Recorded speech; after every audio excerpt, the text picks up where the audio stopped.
Good afternoon, everyone. Thank you for joining us on Go Big or Go Home. I am Old Man Troy, joined by the antsy youngster, Kevin Cunningham, a.k.a. Kid Cunny on Twitter. You're getting ready, aren't you? You're getting ready for the season, aren't you, youngster? Yes, I am.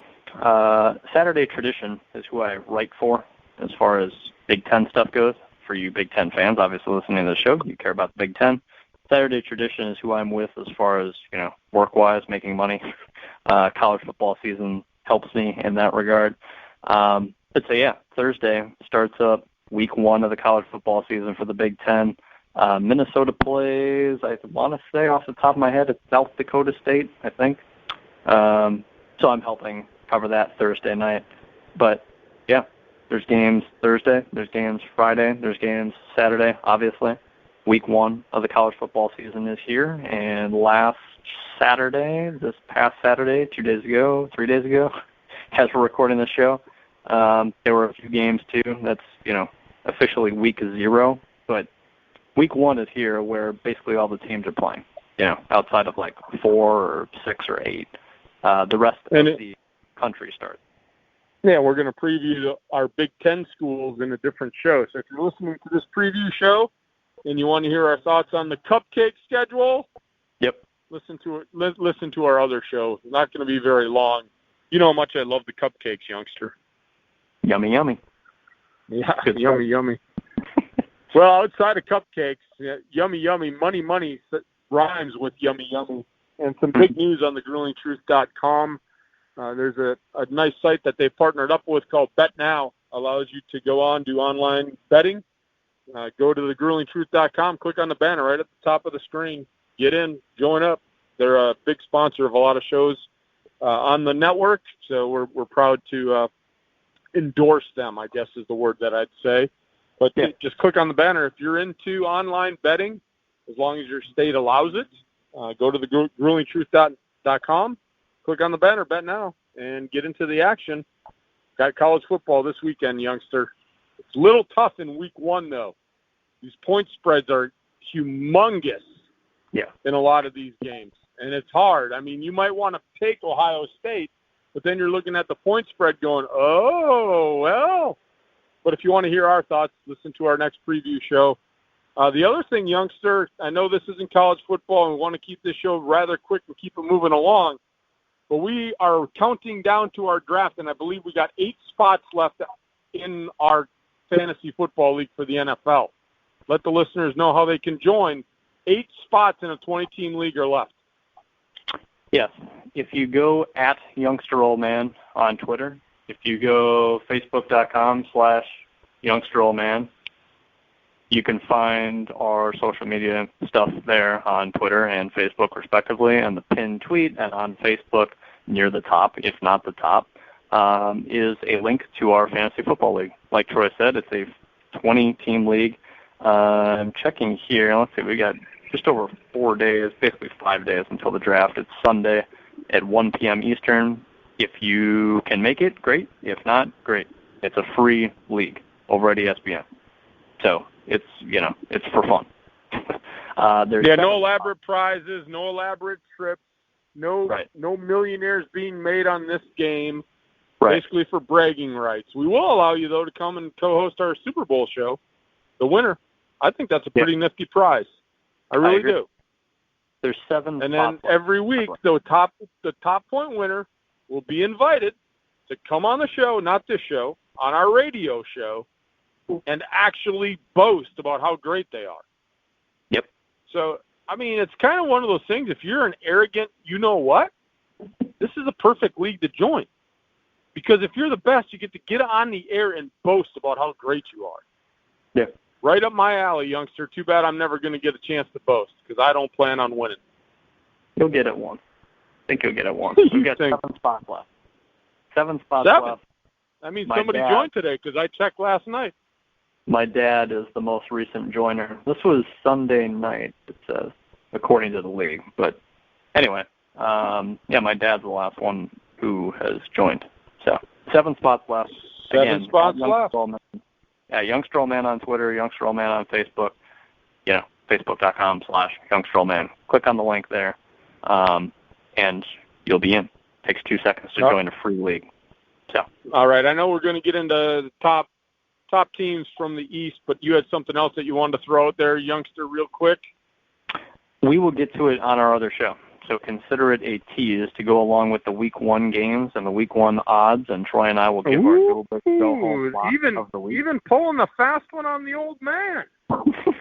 Yeah, decided to throw that into that show. It involves Penn State, basically a team doctor. A former Penn State football team doctor has filed a lawsuit against Penn State, against James Franklin, saying that I'll leave it at that.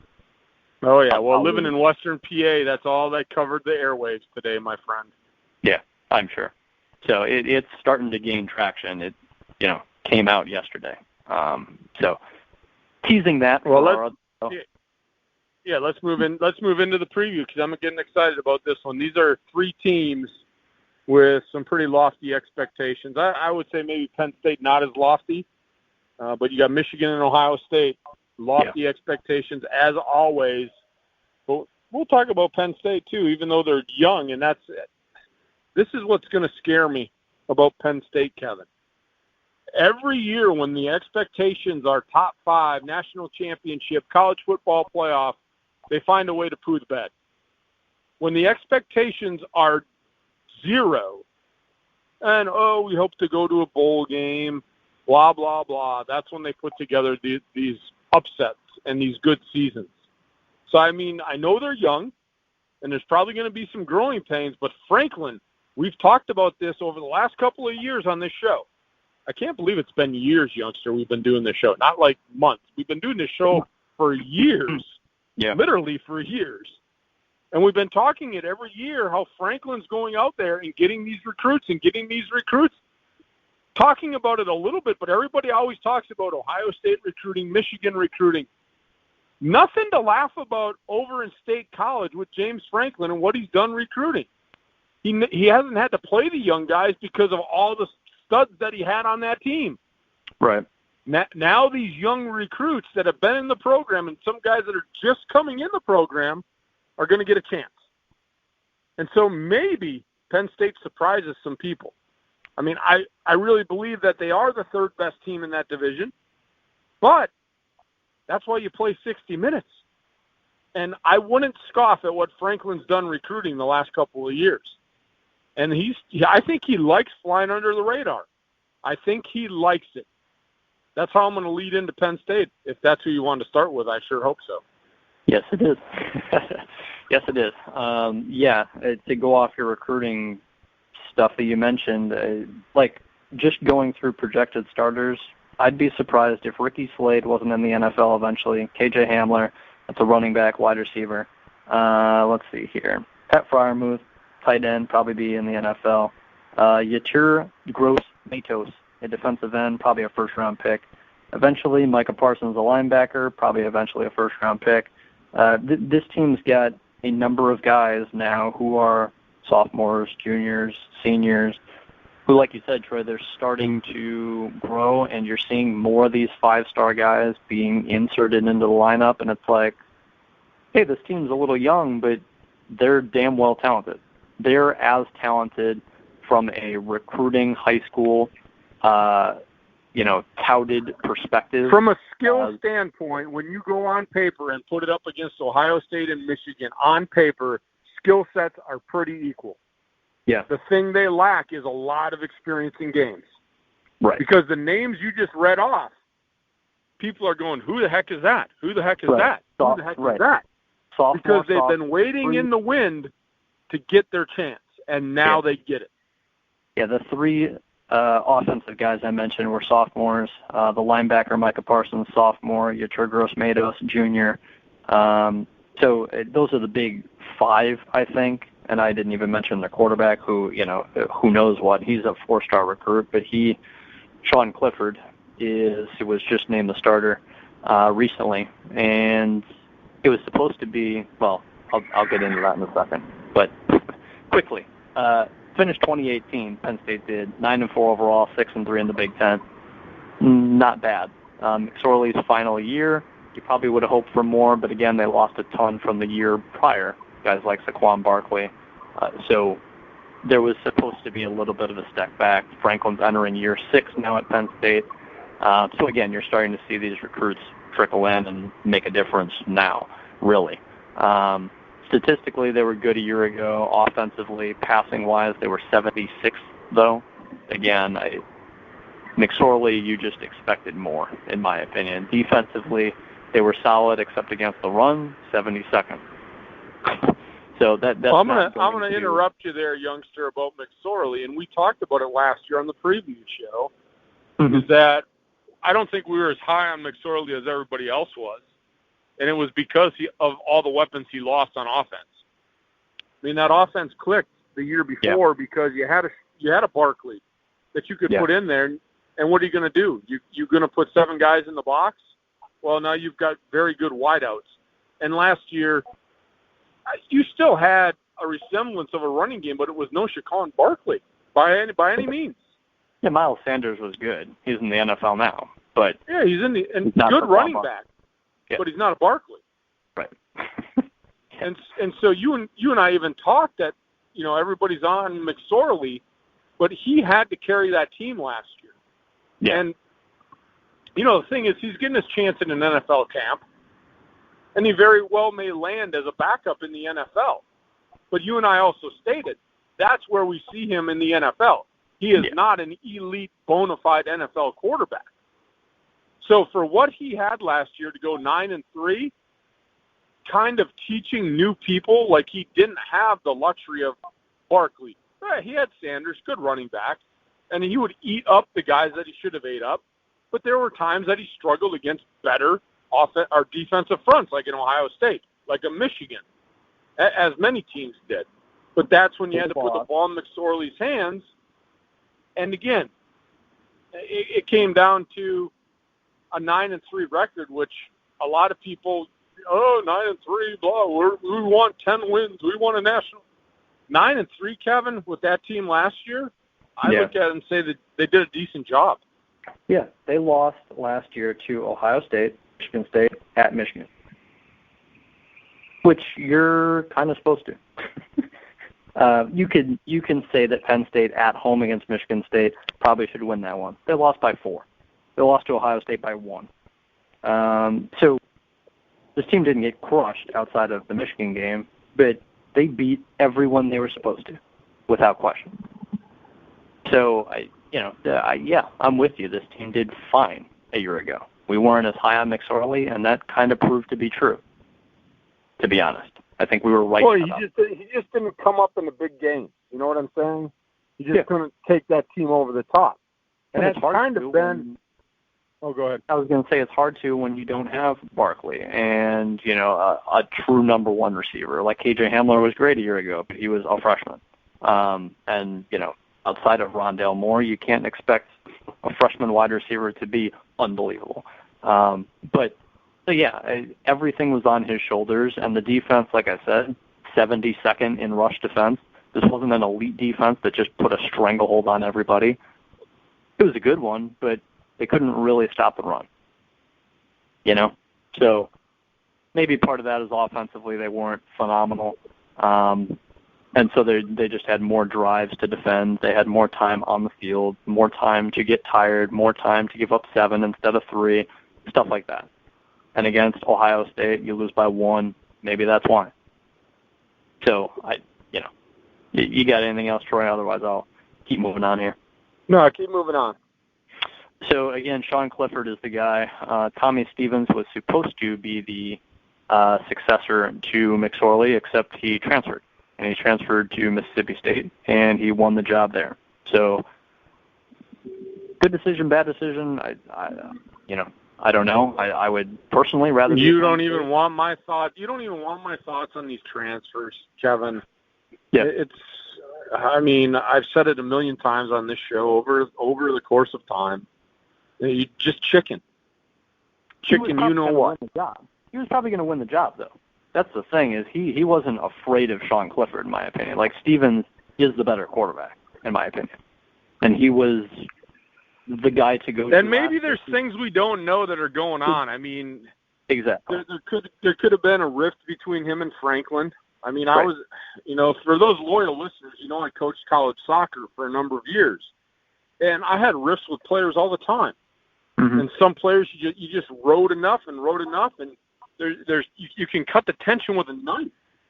Yeah. And so maybe that's part of it. Maybe he didn't get along with his position coach. Maybe Right. he didn't interact socially at Penn State, didn't like it. I mean, there's things outside of the actual football field and his skill set that may have played into it. Yeah. So, we just don't know. Right. It was a surprise to guys like me that he transferred. Maybe his position coach wasn't surprised at all. Maybe he was happy. I have no idea, like Troy mentioned. But so Clifford is now the guy. He's a redshirt sophomore. He didn't play much at all a year ago because whenever McSorley didn't, Tommy Stevens did. So anyway, Clifford's the guy now. Like I said before, a few minutes ago, he's a 4-star recruit. It's not like he has zero talent. But he's got limited action. I'm sure he knows the system. I'm sure he knows what Franklin wants from him. But again, around him are a bunch of young, talented guys. And that can be good. Like if, the names I mentioned before, if Hamler in his second year completely breaks out, if Ricky Slade completely breaks out, this team's got a number of good recruits coming in as well. They've got Freiermuth as a tight end who's really good. They've got other young guys. Justin Shorter's a freshman. He'll be good. This offensive line returns, 3 starters? That's the key, youngster. Yeah. I said it for almost every team. Yeah. And I'll continue to say it. I'll continue to say it for Ohio State. I'll continue to say it for Michigan. In college football, you need to have a dominant offensive line. Yeah. Because it seems to me, and you can scoff at me or disagree with me, it seems that a lot of these colleges are really building up their front 7 on defense to get really good edge rushers, and the teams that can get good interior linemen. I mean, if you have to double an interior in college, you're screwed. Yeah. Because it seems to me that most colleges that put defense as a priority, not all schools do, Kevin. We look at Purdue. Defense isn't a priority. It's offense, offense, offense. But teams that look at defense and put it as a priority, they're building from the edge. They're getting these really good edge rushers because that's the way the NFL is going. So they've got to, football's a copycat game. I was going to say quickly, Troy, you see now guys go number 3 overall, and, what position do they play? Are they a defensive end? No, they're an edge. Like, that's the thing. As a 17-year-old, you see a guy named an edge go number 3 overall in an NFL draft. And it's like, hey. Like a couple of years ago, I looked at that and I was like, "Oh, that's actually an official term now. Like we're using that now."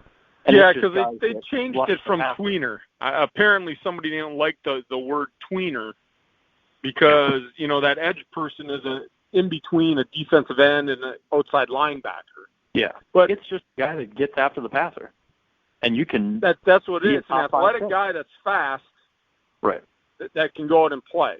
But to the point where we're going with this is a lot of these colleges, Kevin, they're looking for athletes. It's not like the old days when they were like, oh, this guy's 305 pounds. He's going to be an interior lineman. This guy's 275 pounds. He's going to be a defensive end. No, it's not that way anymore. It's these athletic guys that can get to the passer, that are very athletic, that can drop back in pass coverage if they need to. So basically, the way I look at it is, whether or not you're playing a 4-3 or a 3-4. If you're playing a 4-3, basically you're playing with 2 linemen and 5 linebackers. And if you're playing a 3-4, you're playing with 1 lineman and 6 linebackers. Because the edge guys are basically guys that can fall back and are athletic enough to get out and protect and it's pass coverage. Jeez, I'm getting all worked up. But there's traditional teams like the Clemsons, they're going to get those bigger guys on the line. But back to my point, offensive line is so key in college. I think even more so than in the NFL, Kevin, because you have young, inexperienced quarterbacks. And even the good ones that are athletic, if you give them time, they'll tear a defense apart. Right. So, I mean, it's you got 3 returning starters for Penn State's offensive line. I really think it's key with a young quarterback. They need to really step up, and that unit has to play really well. Yeah. Because an inexperienced quarterback, if he doesn't get off to a good start for the season, it could be a long one. I agree completely. Defensively, their defensive line, they've got a number of really good pass rushers. I already mentioned Gross-Matos. There's a number of guys on there that are strong. Micah Parsons, I believe, was a 5-star recruit. He's a legitimate middle linebacker. I don't count him on the D-line at all, but this team's got a number of talented guys all over the place that are just young. If this season breaks completely right, you can pull some upsets and you can do some really big things with some very young but talented players. James Franklin said all offseason that this team is incredibly athletic, and we're incredibly fast this year. We're young, we're a little bit inexperienced, we're crazy athletic. When you're young, crazy athletic, that's what allows Ohio State to automatically basically win 10 games a year. Because 9 of those games, you're just so much more talented than the other team that you have kind of a touchdown leeway to give to Wisconsin, to give to Iowa, let alone, the lower teams. But Ohio State's so much more talented than those teams that you have the opportunity to give up a touchdown. You have the opportunity to not make that third down stop and give up a field goal as opposed to stopping a team and holding them for 0. Because your offense is just so much more talented, you're just naturally going to score 21, 24 points against everybody. And so it just allows you to kind of mask up some bad things. Like a year ago, Ohio State, when we go over them in a few minutes, their defense statistically was incredibly average. And they won the Big Ten outright. They lost 1 game. So you can do that when you've got 5 stars, 4 stars all over the place, 4 stars coming off the bench, even 5 stars coming off the bench. So it just allows you to make more mistakes and be able to win the football game at the end of it because you're so much more talented. And I think Penn State is almost starting to get that way. This year, we'll see, schedule-wise, very quickly. Road games at Maryland, at Minnesota, at Iowa, at Michigan State, at Ohio State. Obviously some tough ones in there. You're at home to Purdue, at home to Indiana, at home to Rutgers, at home to Michigan. So again, there are obviously tough opponents just like every Big Ten schedule will have. They've got some very winnable home games. They've got some very winnable road games. There will be a few toughies, as there always are, for Penn State. At Michigan State, at Ohio State will be huge. At Iowa will be big. And then Michigan at home will be big. Those are really the core 4 that it's like, hey, these are going to be dogfights. Not that they can't lose to Minnesota, can't lose to Maryland, can't lose to Purdue, but they should beat those teams. So if I had to pick it now, I went through the schedule game by game. I have 8-4. If I were to do it literally right now, maybe I'd come up with 7-5. Maybe I'd come up with 9-3. I don't know. But 8-4 is what I have it as. But obviously, we'll see. So I will leave Penn State at that, unless you've got anything to add, Troy. No, we're going to take a short break, and then after the break, we'll come back and we'll talk about Michigan. Or are you going to do Ohio State first? We'll do Michigan. All right. After a short break, we're going to come back and talk about Michigan.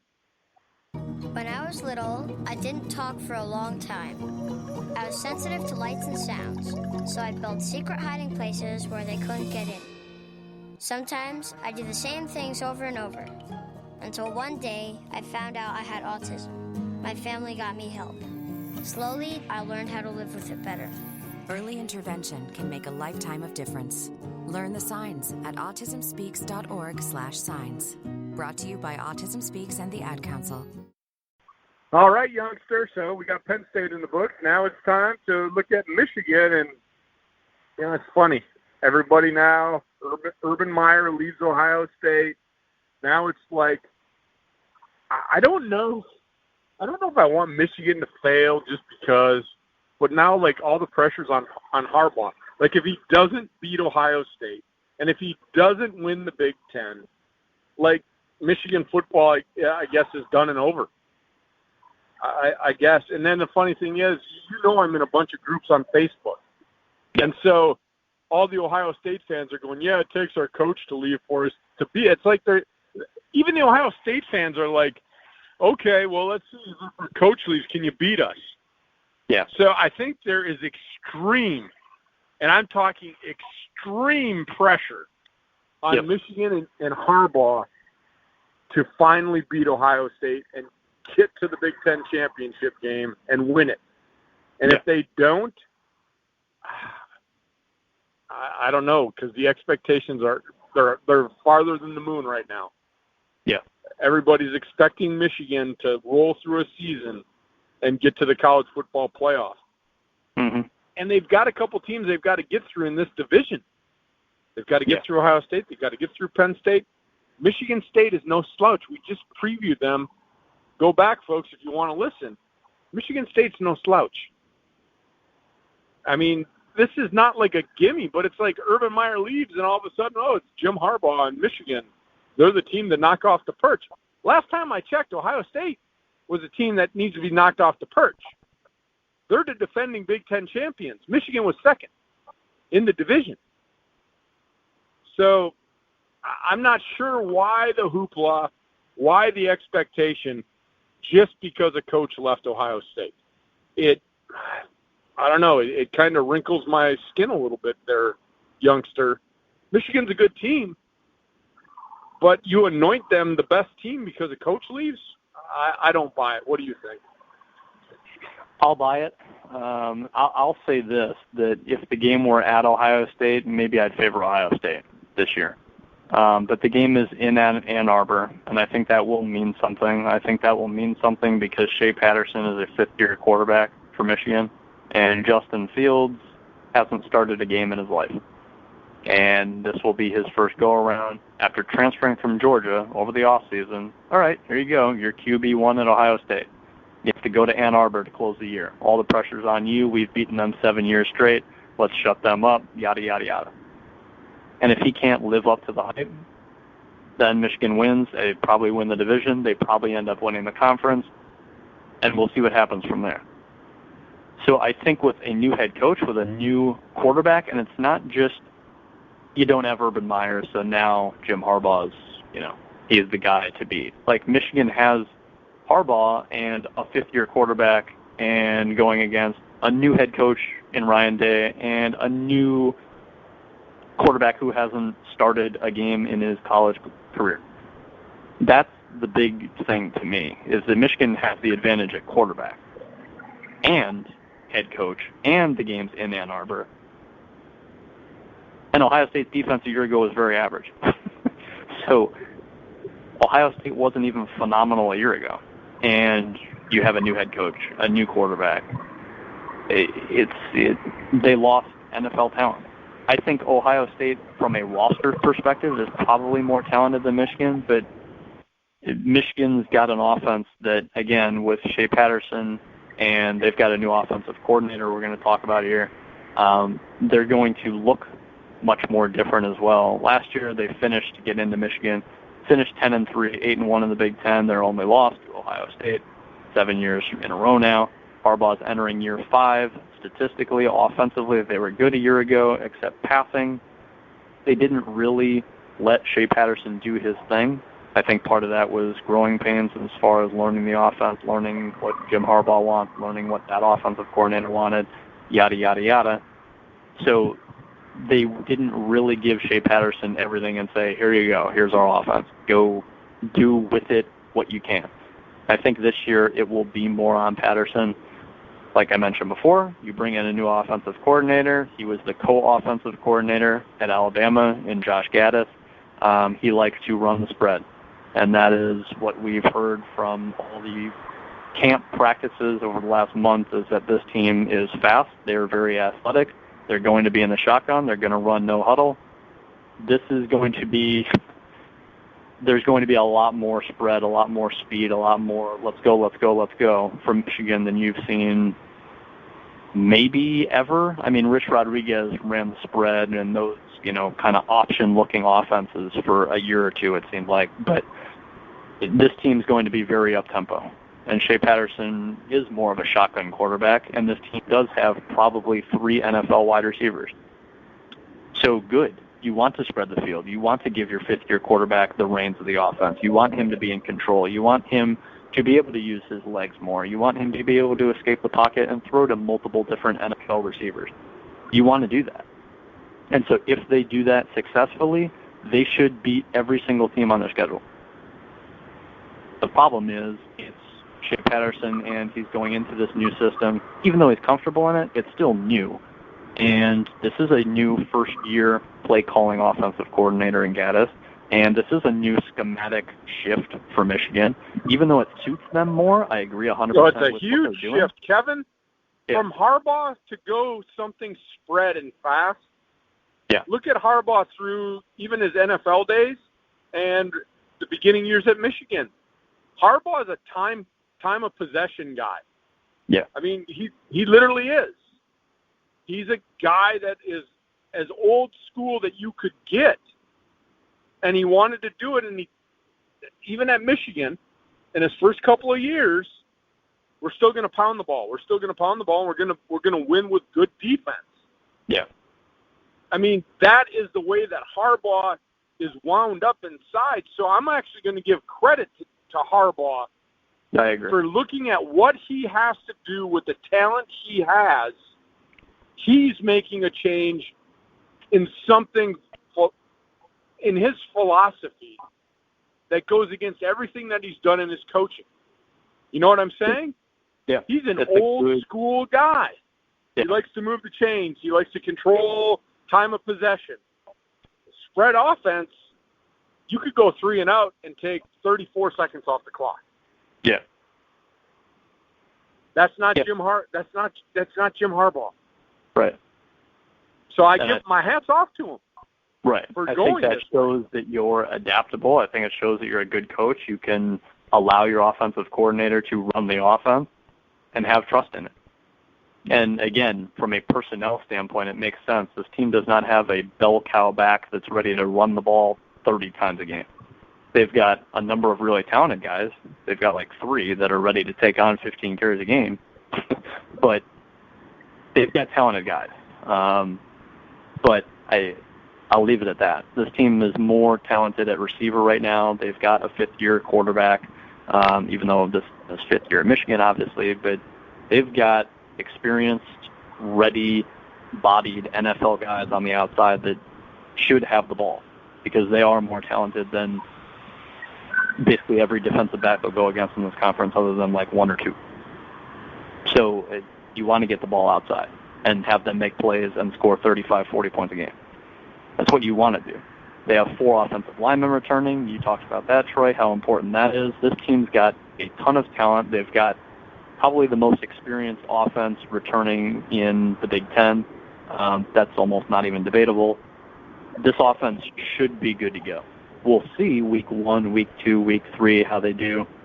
I think it's week 3. Yeah, week 3 they go at Wisconsin. We'll see how good their offense is then. Because week 1, week 2, well, week 2 will be interesting. Week 2 they probably play a top 25 team in Army, which may sound weird to listeners, and it sounds weird to me to say that, but Army won, I think it was 10 games a year ago. I think they start the preseason poll like 27th. Like, I think they finished last year in the top 25. They're a legitimate opponent, but at Wisconsin will probably be a different beast in terms of talent. So we'll see fairly early on how this switch is working. And I think as a Badger fan, I'm so glad that is a week 3 matchup. I would agree. I mean, because it's still early in the season, and if there's any kinks, maybe Wisconsin can capitalize. Right. But so here's the thing, Kevin. So you brought it up. You know, everybody's looking at the West Division in the Big Ten and saying, "Oh, it's kind of mediocre." And you and I went through it. There's 6 teams that could possibly win that title. 6 of them. Wisconsin included in that. A lot of question marks. But Michigan has to go to Wisconsin. And I know it's not as scary as it was 5 years ago to go to Wisconsin. But all the things you just mentioned, and then you got to go on the road. Right. This is probably really their first true test. I mean, Army will be a good test.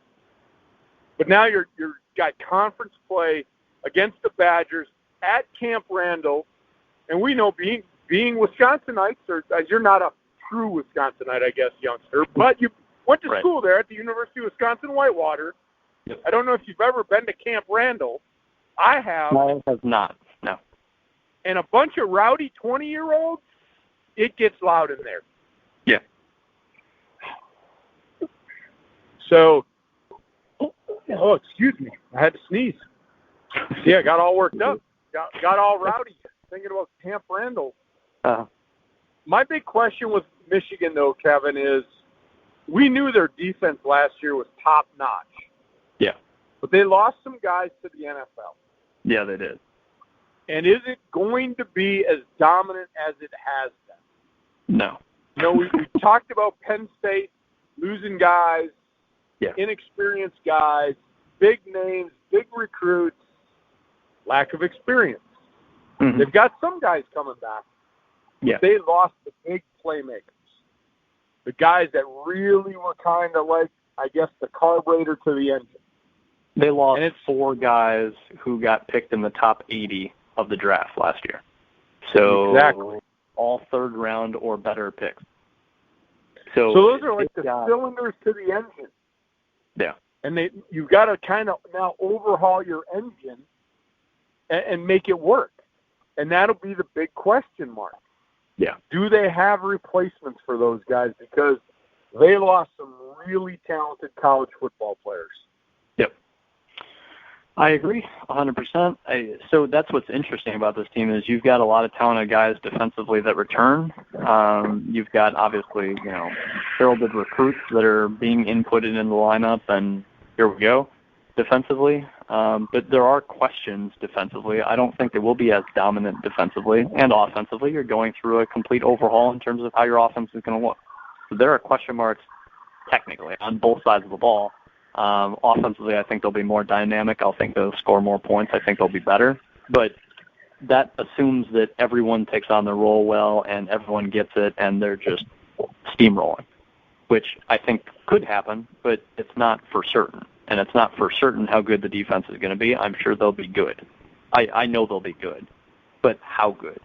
That's probably the difference between winning a game 28-27 or losing a game 28-27. How good is the defense? Does it hold a team to a field goal, or does it give up that extra touchdown? That's going to be the difference when you win a game by 1 or 3 or 4, or you lose that game by 1 or 3 or 4 or 6 or whatever. So that may be what it comes down to. Schedule-wise, I'll push forward to that. It's funny. Their schedule isn't a cakewalk. You get games like at Wisconsin, at Penn State. There are 3 easier games in there I won't mention. At home, I'll just mention the big boys. At home to Iowa. At home to Notre Dame. Not a Big Ten team, but still going to be a difficult game. At home to Michigan State. At home to Ohio State. There are certainly losable games that I just mentioned.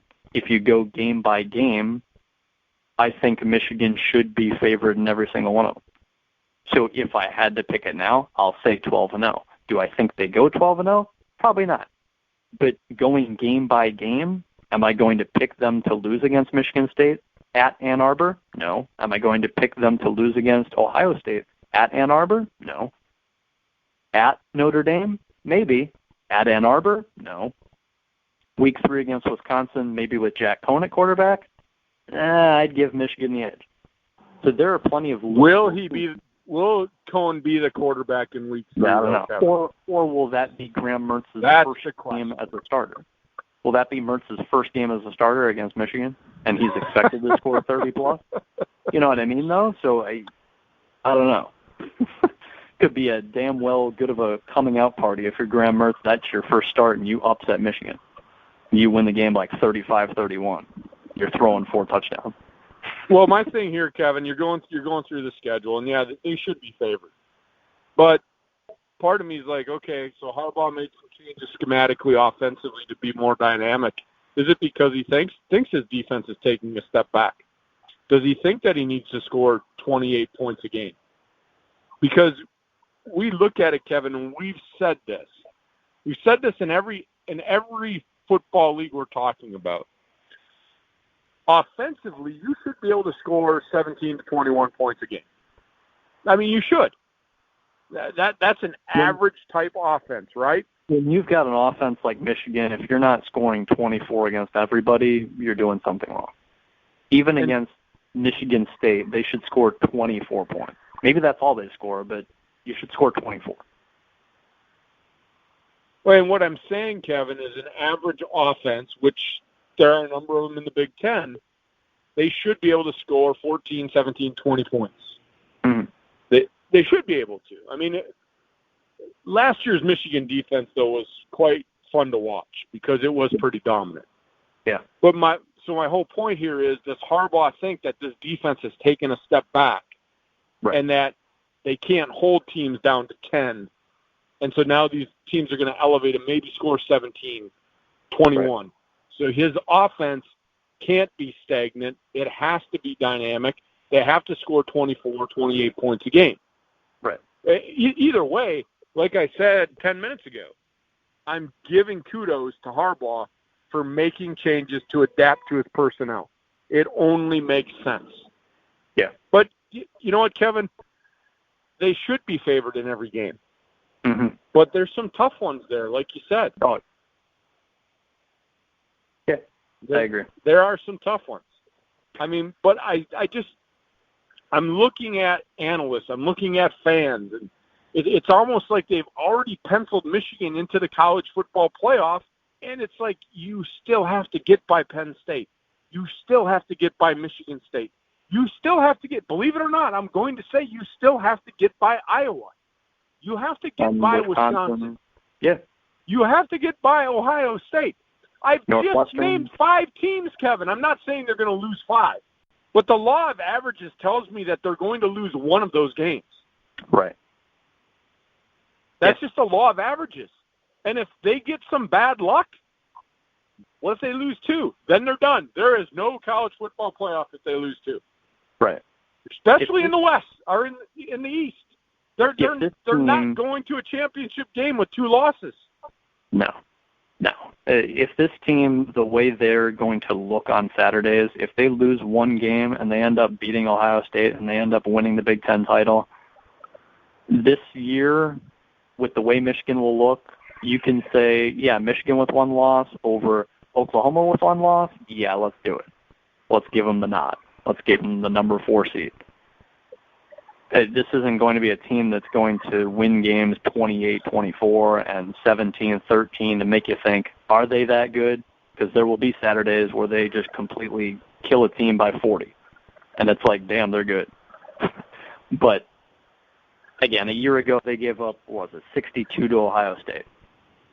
I mean, that's going to be the difference. And that was with last year's defense. Number 2 overall defense in college football gave up 62 to Ohio State. Again, new head coach, new quarterback that hasn't started a game at Ann Arbor. I'm sure they won't give up 62 again. But there's been issues stopping elite offenses in the past. So, well, let's take a quick break, Kevin, and then we'll move into Ohio State. That's a good lead-in. Yeah. All right, we'll be back in a second, folks. Hi, I'm Dr. David Hill with today's tip for kids from the American Academy of Pediatrics. Kids today are surrounded by screens, starting when they're babies. But children don't need to learn to use technology right away. Toddlers learn best by playing, reading, talking, and singing with their parents. You, not an app, are your child's best teacher. When you are ready to introduce media, choose wisely and set some boundaries. Visit healthychildren.org/media use plan to create your plan. All right, youngster. So we just went over Michigan. Now, probably the biggest rival. Like I said, you mentioned it, new coach, new quarterback. Michigan's all hyped up, but it's still Ohio State. I know you're a big Ohio State guy, and I know when you do this, though, you're not talking with your heart. You're talking as a show host. I'm an Ohio State fan, and I just said, if I had to pick it now, Michigan 12-0. I think they beat Ohio State, and going game by game, I think Michigan should be favored in every single game. Again, I'm an Ohio State fan, but I'm a realist, and if I think Michigan's better than Ohio State, then I'll pick Michigan to beat Ohio State. I have zero issue doing that. Like I said, at Columbus this year, maybe a different story. End of the year, Justin Fields has started 11 games, comfortable at home, maybe I go with Ohio State. This year I'm not. So cat's out of the bag as far as who I'm picking to win the Big Ten. And apparently, if I have Michigan going 12-0, then I think they're going to the playoff. But we'll see what happens. So sorry to cut you off, Troy. I'll let you finish. No, go right ahead. Okay. See, the one thing about this game is it's always usually later in the year. Yeah, last game of the year. And Ohio State. I like that, though, and it should be that way, to be honest. Yeah, I agree. I mean, if the Big Ten's doing anything right, I mean, you already got a conference that is loaded, or a division that's loaded.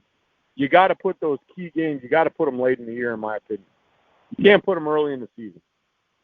And, I agree. Just to go off the cuff real quick, when I played high school soccer, Kevin, played at a private high school, Promontory High School, which is non-existent anymore, combined with the other high schools. But our rival was in De Pere Abbott Penning. And the darn schedule that came out in the conference, we were the top two schools in that conference year in and year out. And I think I mentioned to you, I don't know if you remember, I never lost to them. I was 4-0-4 against them. Mm-hmm. But there was always a game, like the second game of the conference schedule against the Pere Abbott Penning. And you played everybody twice. There was only eight teams in our conference. But why make that game early in the year? I know what they were doing, going through the rotation. But the thing is, you got the top two teams. Let them get some, let them get worked up a little bit, play each other, and then, in football it's one game. So I'm good. I'm glad that they play these games at the end of the year that are, I guess, so-called important. It could mean, hey, are they both undefeated going into that game? Yeah, they could be. But it could also mean, Ohio State's got 2 losses, Michigan's got 2 losses. This game really is for the championship, but nobody's going to the college football playoff. Yeah. To, again, let the cat out of the bag, I think Ohio State, going game by game, I think they do go 11-0, and I think Michigan is 11-0 going into that last game. Again, going game by game. Do I think it realistically happens? I would bet against that. But if I had to pick game by game, I think Ohio State should be favored in every game leading up to that. And the Big Ten hopes that happens, Kevin. Oh, yeah. If that happens, then the winner of that game should be the winner of the Big Ten West in the Big Ten title game, and then they would be undefeated, theoretically, and obviously would be in the college football playoff. If that would happen, Kevin, if both teams would be 11-0 at that point in the last game of the season, do you remember our little scenario for the Big Ten playoff where we said 1 and 2, 4 teams play? Right. It might get some traction if both teams were 11-0 going into that game. Yeah. They would have to think about maybe changing something. They're not going to realign. I can't imagine realignment. No.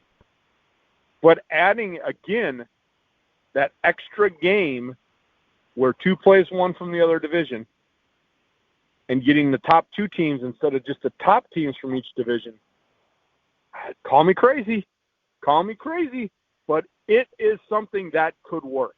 And if both teams are 11-0 at that point, Kevin, you might hear me crying for that scenario where you take the top 2 teams from each division. Yep. Because if they're both 11-0 at that point, they're both going to be probably ranked in the top 5. Oh, yeah. And it's going to be a good game no matter what. But I could see, if everything went the right way, you could see both of those teams 11-0. However, it's football. Yeah. And it's crazy thing on Saturdays, 60 minutes. I mean, we just talked about it. Michigan could falter at Wisconsin in week 3. Mm-hmm. And boy, would the Michigan fans be upset then. Yep. And 2 years ago, Ohio State lost to Iowa by 90, and last year they lost to Purdue by 120. I mean, so you can't, yes, there's a little bit of exaggerating in there, but you get my point that Ohio State got blasted 2 years in a row by teams that people thought they would just beat, and instead they lost by like 30, 40 points, literally. So you have no idea how the season is going to go. You can say, yeah, on paper, Ohio State at home against Iowa, yeah, they'll win. And then they lose by 30. I mean, that's happened. So, anyway, getting into Ohio State quickly. Last year, 13-1 overall, 8-1 in the Big Ten because they did lose to Purdue by about 200 points. So yeah, you were a happy camper when we did that show. Yeah, I was ecstatic. Ryan Day, in his first year, statistically a year ago, they were good, very good passing the ball with Dwayne Haskins, set numerous Ohio State and Big Ten records throwing the football. Rushing, they were 63rd. A bit of a down year running the football for Ohio State. You could say that's atrocious, running the ball for Ohio State. Defensively, let me just run through the numbers very quickly. 51st in scoring defense, 56th in rushing defense, 86th in passing defense, and total defense, 72nd. I mean, that's some of those numbers are below average regardless of conference, let alone Big Ten, let alone Power 5, just across the entire country. If you're in Division I football, Ohio State arguably had a worse total defense than you, on average. I mean, that's crazy. But that's the way it was a year ago. Not to say they weren't talented, obviously, and not to say they didn't lose talented guys off that defense, but they did not get it done a year ago defensively. They could not run the ball down teams' throats like they typically can. And so it was just the Dwayne Haskins show, outscoring everybody. And that worked for 13 of 14 games. But you slipped up once. Kevin, I'm gonna interact here. Yeah. You what you just said, and now you're looking at what Michigan's going to do. Mm-hmm. When you go into that, like you're saying, Haskins tossing the ball around, running around, high up-tempo offense, right? When you do that, yeah, it's great, and the scoring averages go up, and you score a lot of points. Yeah, they scored 42 a game. But as you're going to say, there's more opportunity for your defense to give up more points because they're on the field much more. They're on the field longer because the drives don't take as long. Yeah. So it's great. You got a quick strike offense. It's awesome. As a fan, I love it. But you got to look at the other side of it. Okay, I go out there, 4-play, 80-yard drive, takes 1:10 off the clock. My defense was just out there. They had a huge stop on a 10-play, 60-yard drive and a missed field goal. Now we got to kick the ball. Now we got to go back on the field. So sometimes that talent can get tired. Yeah. They can be great, but it doesn't matter how great you are. Even the good old, probably one of my favorite players of all time, and I think one of the greatest NFL players of all time, Reggie White. Reggie White had to take breaks. He couldn't be running back out on the field every series. He needed an offense to sustain drives. Yeah. He's a pass rusher, and if his legs are tired, he's not getting to the quarterback. So you gotta look at it from the standpoint of offensively, maybe some of those defensive numbers struggle a little bit because you have such a quick strike offense. So they're a good defense, not a great defense, but you got to throw some things out there. There's other intangibles that play into that a little bit. Yeah, I agree 100%. So with Justin Fields, I'm not going to break it down too much, but he's a former 5-star recruit. He was in the same class as Trevor Lawrence, the guy from Clemson who just won a national title as a freshman. Some people thought Fields was better than Lawrence coming out of high school, which seems funny now, but they were 1-2, neck and neck, 5-star quarterback, next big things. So Justin Fields is big. I think he's 6'2", 6'3", 220-some pounds. He's a bigger guy. He's quick. He can move as well. So there's a reason why people thought he was supposed to be the next big thing. He's very talented. But again, he hasn't started a game yet. So talent is there. You lost 3 good wide receivers a year ago, but the receivers that return are also very good, and you're inputting 5-star guys on the outside. So there's talent, there's depth on the outside. J.K. Dobbins is still going to be the running back there. He's not going to necessarily split time with Mike Weber anymore. Now it's just Dobbins' role now that Weber's gone. So you've got talent on the outside. You've got talent in tight ends. I think number 2 overall tight end a couple of years ago as far as recruiting goes. Now he's in his second year, so he'll be more comfortable. This team's offense should be good, and Justin Fields should be good. It's just, are you going to be able to score 30 when you need to against Michigan? Are you going to be able to score 31 when you need to when your defense has an off game against whoever? I don't know. We'll see. And again, defensively, they weren't phenomenal a year ago. They've got plenty of guys. Chase Young is going to be a top 5 pick on the D-line. They've got secondary players that are great. Jeffrey Okudo is one guy who's some people think is going to be a top 10 pick as well as a corner. So this team's very talented defensively too. They'll have multiple first-round picks off their defense. But again, can you necessarily hold teams down to 30 when your offense doesn't put up 30? And maybe you're on the road, and maybe Justin Fields does throw an extra interception. Maybe he does fumble the ball. Maybe mistakes happen, and you only score 24. Can the defense hold the other team's offense to 21? That's the difference. So can that happen game in, game out? Can you go to Ann Arbor and beat Michigan at the end of the year that way? I just think it's going to be difficult to. I think it's possible. And again, I think this team's going to be 11-0 going into that game in Ann Arbor, but there are losable games like at Nebraska, at Northwestern, at Michigan, obviously, and even the home ones, home to Wisconsin, home to Michigan State, home to Penn State. There are plenty difficult games on there. But if you go game by game, yes, I do think they could go at Northwestern and win. Yes, I think they would go to Nebraska and win. Yes, at home, I favor Ohio State over Michigan State, over Wisconsin, over Penn State. Can they lose any of those games? Absolutely. So I'll leave it at that, Troy. I'll kick it back to you. Well, they don't lose much at home, youngster. No, they don't. Oh, no, they don't lose much at home. The last 2 years I mentioned the Purdue and Iowa games where they get blasted. Those are both on the road. And those are the only 2 games they've lost. Yeah, they don't lose much at home. So penciling wins at home, you got to feel pretty good about that. And, you know, we're sitting here talking about it. Got to mention it, Kevin. We've taken 2 breaks. You've heard one of our sponsors at the Grueling Truth. Bet now, if you like college football, go do it. Go do it. And all throughout the year on our Big Ten show, Kevin and I will predict the games of the week with the spread. And if we agree on one, we'll call it the lock of the week. And we're going to get into that in our next show, which will actually probably be posted later today or later in the week. But I don't really have much else about Ohio State, Kevin. Yeah. You know, I look at it, it's going to come down to, in my mind, or at least it should on paper, between Ohio State and Michigan. But I mentioned in the beginning of the show, Penn State flying under the radar. They're as athletic as Ohio State. They're as athletic as Michigan. And nobody's really giving Penn State much of a chance.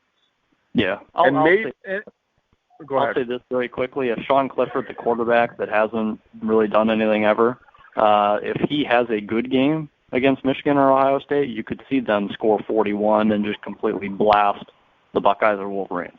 It just takes one good game from the quarterback where you're like, I don't know if he can do it.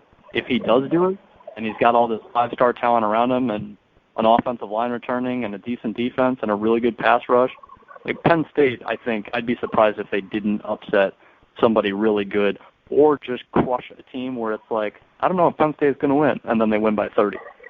That'll happen once this year. Well, and people, you know, I think people are not on. It's funny. So get this rationale. People aren't picking Penn State because, they got to get by Ohio State and Michigan. Right. Well, doesn't Ohio State have to get by Penn State and Michigan? Yeah. And doesn't Michigan need to get by Ohio State and Penn State? Same thing. So I'm not saying it's a 3-team race. I mean, if somebody's going to tell me, well, who are you picking today? I'm picking Michigan, just because of what they return offensively. Of the 3 teams that we just talked about, Kevin, you know I'm an old school guy. I like the trenches. I like defense. Unfortunately, you and I have talked about this many times over the years. you have to score points in college. By the way, you have to score 35 points. Yeah, Ohio State loses 4 starters from its offensive line. So another edge to Michigan at the end of the year, in my opinion. Yeah, and Michigan, when I'm looking at continuity and we're looking at how do you win in college football, Ohio State proved it last year, Kevin. You can have flaws on defense, but if your offense is scoring 40 a game, it's going to be hard to lose. Right. So, my days of enjoying a good 10-7 game are done and gone. They're done and gone. It's about offense. And when I look at the 3 teams, Penn State, Ohio State, Michigan, I give the edge to Michigan offensively because they have a quarterback that's been there and done that. You mentioned it, offensive line, no real issues. Running back, are they even going to run the ball this year? I mean, their wideouts are top-notch. So, I look at it offensively, yeah, they're going to a new system, new offensive coordinator, blah, blah, blah, blah. I've heard it all. Quarterback play wins games. I'm a Wisconsin fan. I have struggled through quarterback play since Russell Wilson left Wisconsin. Right. If Wisconsin had any resemblance of a quarterback over the last 4 years, maybe some better results in the postseason. Yep. But you look at what Michigan has, they have the quarterback. They have, of those 3 teams, have the best quarterback. That's all I got, youngster. What else you got? Best quarterback, returning head coach who knows how to win, willing to adapt. At home for their biggest games. Most experience returning offensively. Got your offensive line back. There's no reason to pick against Michigan. There are just some little nitpicky things that you can do against Michigan, just like you can against every team, other than Clemson and Alabama. All right, time to wrap her up, youngster. There it is. We've done did it. We've previewed all the teams in the Big Ten. Not in depth. We didn't break down it. We're guy by guy, roster X's and O's. We just kind of gave our overall thoughts on what we think and what to expect this season. Hope you enjoyed the show. Make sure you tune in. Kevin and I are going to give you Week 1 predictions coming up later on The Grueling Truth. Enjoy the day, everybody. We'll get back at you later.